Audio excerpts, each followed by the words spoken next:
Are you tired of your slow and lagging PC? Here, follow these steps. Press Windows plus R. Then type in %temp%. Click OK. These are the temporary files of your PC, which is just taking up your free space and RAM. Go ahead and select all the files by clicking Ctrl+A. Then delete all the files simply by clicking Shift+Delete. If any pop-up appears, then check the current files and click on Skip. Now step 2. Go to Start and search in for Task Manager.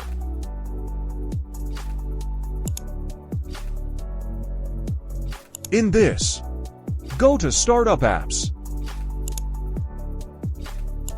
Look for any third-party app and disable it according to your usage.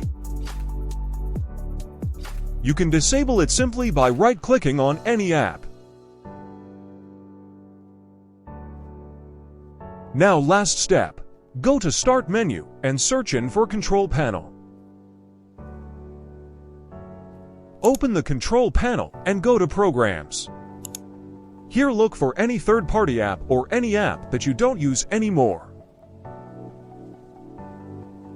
Simply right-click on it and uninstall it to free up some space and your RAM.